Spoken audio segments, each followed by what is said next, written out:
It was the third week since the crash. 7 alien students stood on the rocky beach, staring at the wide river. It was fast, cold, dangerous. And on the other side, a glowing signal tower, their only chance to call for rescue. "We can't swim." "Across," said Vika, her purple skin shimmering in the sunlight. "And the trees here, they're strange. They don't bend like ours." Corey, the tallest with silver horns, kicked a log in frustration. "We've tried everything." The vines snap. The logs sink. Even our strongest glue melted in the heat. Nearby, Zun held a soggy bundle of plant fibers. The raft broke again. It lasted 10 seconds. The group sighed. All except one figure sitting quietly by the trees. His name was Adam, the only human in the group. He had no tail, no extra arms, no telepathic link. Just 2 legs, 2 hands, and something else the aliens didn't understand yet experience. Back on Earth, Adam had built things, treehouses, bikes, even a boat with his grandfather. But here, he said little. The aliens often spoke over him, thinking he was slow or weak. Today was different. He stood up slowly, brushed sand off his pants, and walked toward the river. "What are you doing?" Veka asked. Adam pointed at a giant leaf floating on the water. It was thick, almost like rubber, and shaped wide like a paddle. He watched it drift. It didn't sink. It turned slowly with the current, as if it wanted to dance. "A leaf?" Corey scoffed. "You think that can help us cross?" Adam didn't answer. He went into the jungle and disappeared for a while. When he returned, he carried 3 strong, curved branches, a stack of thick green leaves, and vines braided tightly like rope. He didn't talk. He just worked. The aliens watched from a distance, curious but still doubtful. He laid 2 branches side by side. He tied them together, weaving vines in a crisscross pattern. Then he placed large leaves on top, layering them like roof tiles. The bottom was sealed with sap. The last branch he shaped like a rudder, flat, flexible, and sharp at the end. "What is that?" Zun finally asked, stepping closer. "A canoe," Adam said softly. "Canoe?" Vika repeated, as if the word was from another planet. "It floats," Adam said. "It moves with the water. You don't fight the river. You ride it." The aliens laughed nervously. Corey shook his head. "That'll break in seconds. The river's too wild." Adam pushed the canoe gently into the water. It floated. Then he stepped in.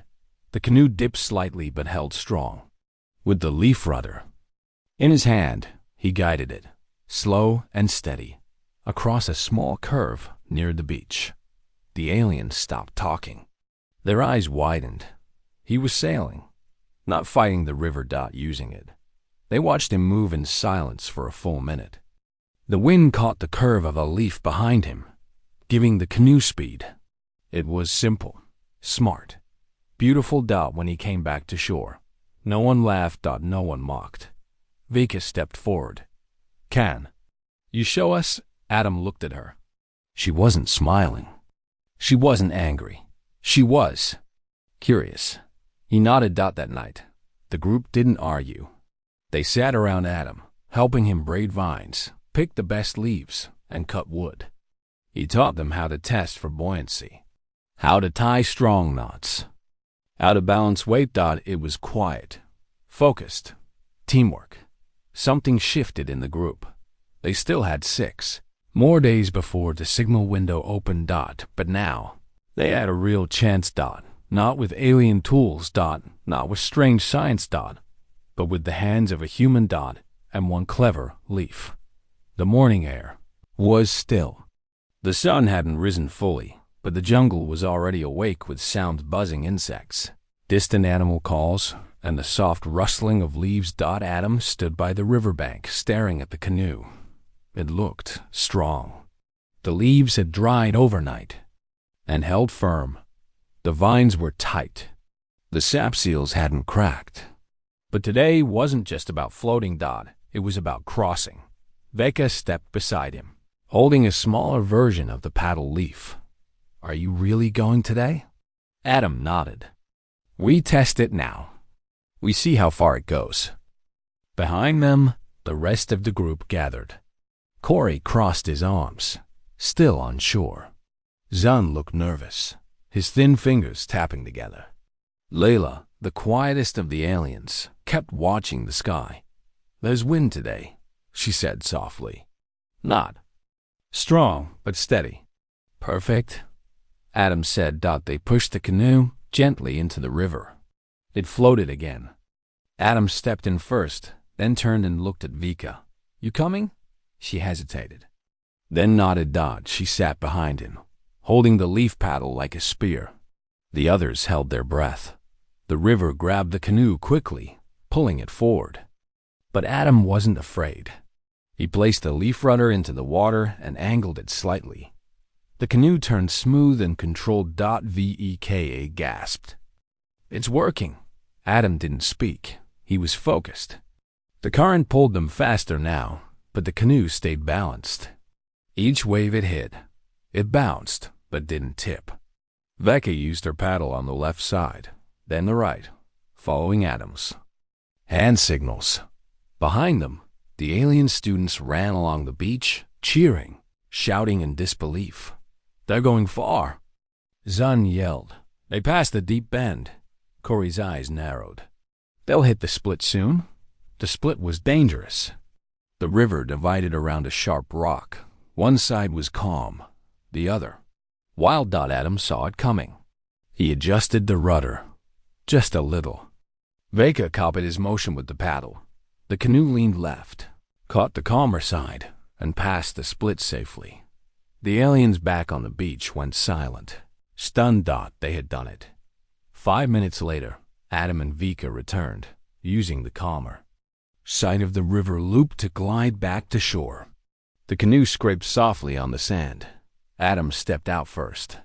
Then Veka. She looked at the others. It works. It really works. Zun ran forward. Can we try? I want to learn. Me too, Lila added. Adam nodded. One at a time. I'll show you how. For the rest of the day, Adam taught them in pairs. How to sit. How to balance. How to read the wind and current. Every time the canoe returned, the aliens' faces were brighter. Their fear faded. Excitement replaced doubt. Only Corey stood back, arms crossed, watching. That evening, while the others gathered leaves and vines to build more canoes, Corey walked to Adam. His face was serious. You made something we couldn't? He said. With simple tools. Why didn't you speak up earlier? Adam looked up at him. No one was listening. Corey said nothing for a moment. Then he nodded slowly. Then I'm listening now. They stood together by the firelight. No more walls between them. Just the sound of hope crackling in the flames. The aliens were no longer alone. And the human wasn't just a passenger. He was leading. The next day, 3 new canoes stood by the river. Each one was shaped carefully, tied with vines, sealed with sap, layered with strong jungle leaves. The alien students had followed Adam's design exactly. Vika ran her hand along the edge of hers. It feels good. Strong. Adam smiled. We'll test all of them today. By mid-morning, each student had taken turns paddling. Some were clumsy, others fast, but the canoes held. The design worked. Zun, always the fastest, wanted to try a solo run. I'll take it to the bend and back, he said confidently. Watch the current, Adam warned. Stay left at the split. Zun nodded, climbed in, and pushed off. The others watched, cheering as he moved. His strokes were smooth. He grinned as he passed the halfway mark. See? I was born for this. Then it happened. A gust of wind pushed. Harder than expected. Zun didn't adjust in time. The canoe tilted.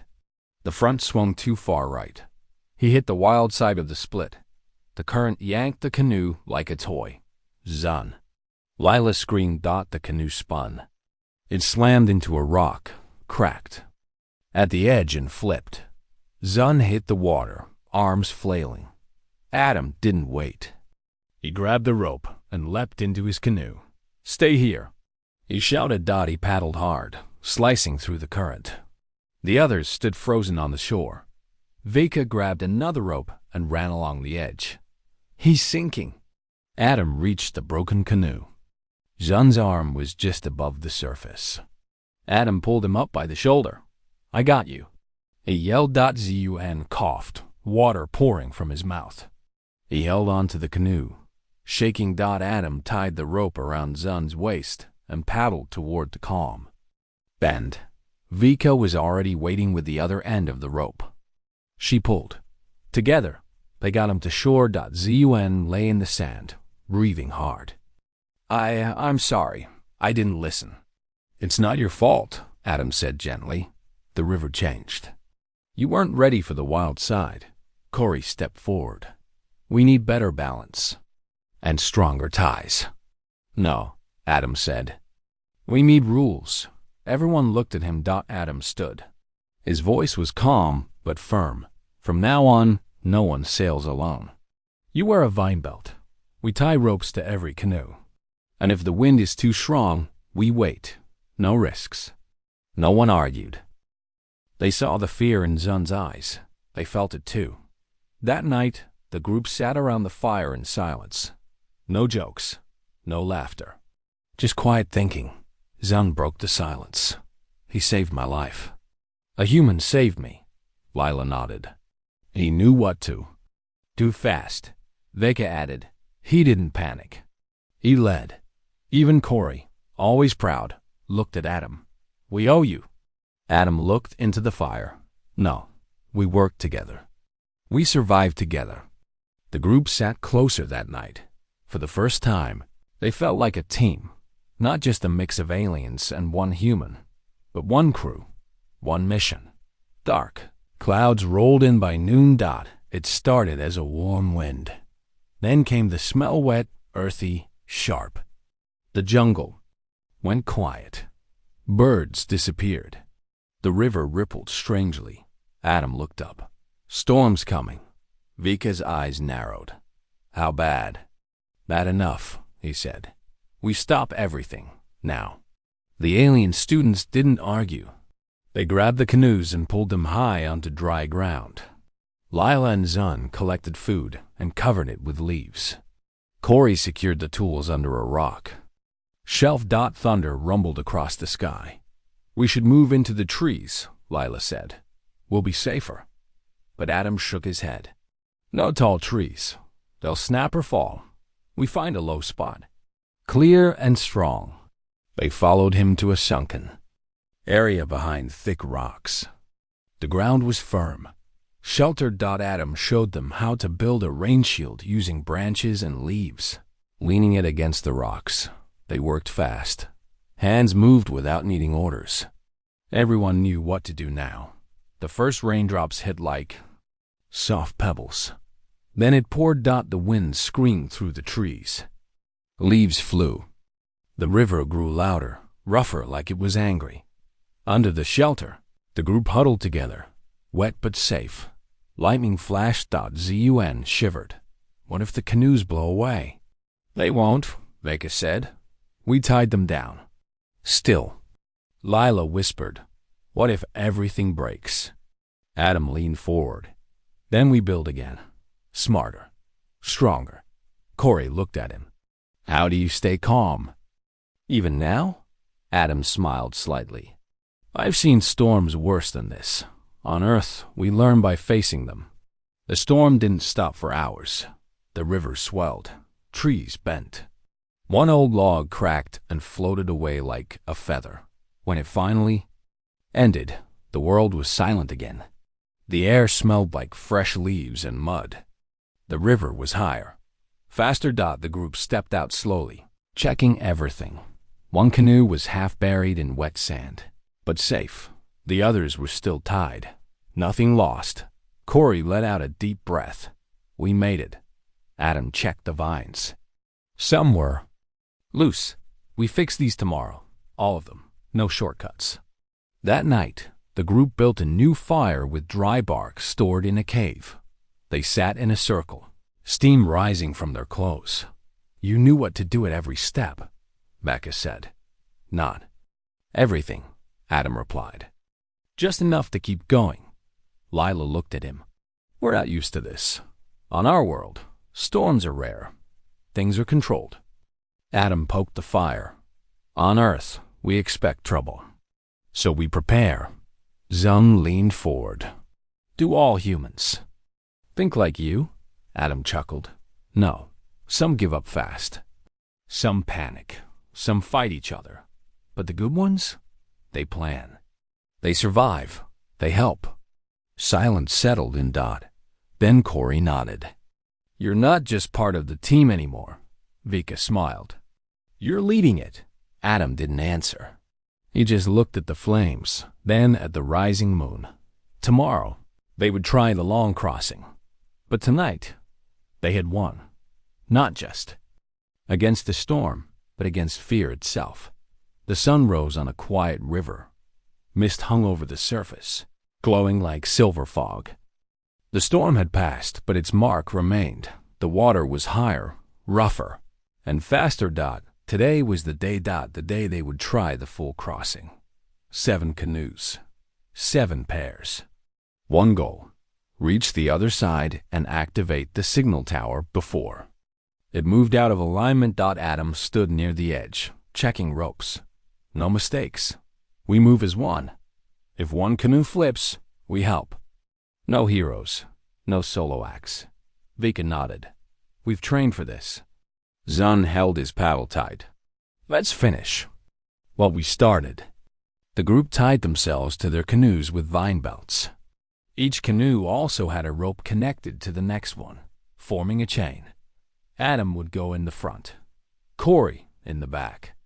They were the strongest and most experienced. Ready? Adam asked. A quiet chorus answered. Ready. One by one, the canoes entered the river. The current caught them quickly, but the formation held. 7 leaf-ruddered canoes gliding like quiet arrows through wild water. The river pulled. The wind pushed, but the line stayed straight. Adam used his rudder to guide the front. Corey did the same in the back, adjusting when needed. The others followed. Signals, hand movements, paddle taps, short calls. At first, it worked perfectly. The first bend passed, then the first split. Adam shouted, left side. They all turned together. The canoes moved like a single snake. Smooth, strong. They passed the rocks safely. Lila gasped. We're doing it. But then trouble. The wind changed direction. A sudden gust hit hard from the side. The middle canoe, with Zun and Lila, tilted dangerously. Hold! Adam yelled, but the wave was too strong. The canoe flipped. Zun and Lila splashed into the water. The vine ropes kept them attached to the canoe, but the strong current pulled hard. We've got them! Corey shouted. Adam steered hard to the right. Vika followed. They circled back, reaching the capsized canoe. The others slowed down, struggling against the current. Cut the center rope. Adam yelled. It's pulling them under. Corey drew a sharp shell and sliced the rope between canoes 3 and 4. The pressure dropped. Zun and Lila floated beside the upside-down canoe. Gasping. Adam pulled close. Grab my canoe. Now. They did. Wet, shaking, but alive. The others formed a circle in the water, keeping close. The chain was broken, but the team WSN single quotes T. Adam looked ahead. We're halfway. We don't turn back. Vika yelled over the wind. Then we stay close. All of us. They reformed the line tighter now. No center rope, but still linked by heart and trust. With Zun and Lila riding in one canoe and their capsized one floating beside them. They pushed forward. The river grew wider. The signal tower came into view, tall, thin, blinking softly on a rocky island ahead. "We're close," Corey shouted. Adam nodded. "Stay sharp." One last push. The current sped up. The final stretch was wild. But they held on. Paddles moved together. Canoes shook, bounced, but stayed upright. Finally, the front of Adam's canoe touched solid rock. One by one, the canoes reached land. They jumped out, pulling each other up, hugging, shouting. "We made it!" Veka cried. Zun dropped to the ground. "I thought I was done back there." Adam helped him stand. "You didn't quit. That's what matters." They turned to face the tower. It was time to send the signal. But the hardest part still wasn't over. The signal tower stood tall, silent, and strange. Made of dark metal and glass, it pulsed with a soft blue light every few seconds. The alien students circled it slowly, eyes full of hope and fear. "This is it," Veka whispered. "Once we send the call, the rescue ship will find us." Zum placed his hand on a glowing panel. "It's warm." Adam stepped back, letting them work. He didn't know how alien tech worked. This part wasn't his job. Corey tapped the main console. "I'll activate the beacon. We're right on time." He pressed a sequence of symbols on a raised screen. The blue light blinked faster. Then, nothing. The group waited and waited. Corey frowned. It didn't send. Veka tried. Then Lila. They entered the code again. Still nothing. The blinking light stopped. "What's wrong?" Adam asked. Corey's hands trembled. "The storm. It damaged the uplink. The antenna's gone." Veka looked up and saw the truth. The top of the tower, which once held the signal beam, was broken. And sideways. Half of it had snapped off during the storm and now lay at the bottom of the cliff. No, Zun whispered. "We crossed for nothing?" Lila dropped to her knees. "We're stuck." Adam stepped forward. "Can you fix it?" Silence. Veka shook her head. "We don't have parts. The wiring is fried. It's not just broken. It's dead." The wind picked up again, gentle but cold. Everyone looked at Adam. He didn't speak. He was thinking. He walked to the broken piece of antenna, lying near the rocks. He studied the shape, the design. Tubes, coils, metal vanes. It reminded him of something. Kite. Know something stronger. A sail. "What if we don't fix it?" He said slowly. "What do you mean?" Corey asked. "What if we raise it?" Adam said. "Not like before. Not attached. What if we make it fly?"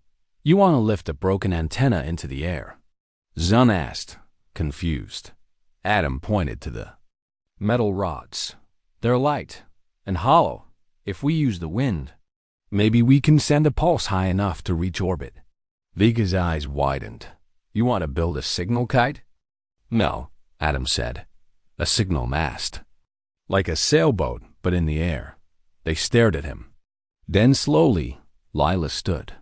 "It could work," she said, "if we use leaf skins for lift and strong vine cords." "Or you'd need height," Corey added. "A cliff." Zun grinned. "We passed one, just an hour upstream. Steep and tall." Hope returned like fire. They had one last chance, not through machines, not through alien tech, but through earthborn instinct, through wind. And will. That night, under the stars, they built again. This time, not canoes, but wings. Big, strange, beautiful wings. Dawn broke with golden light.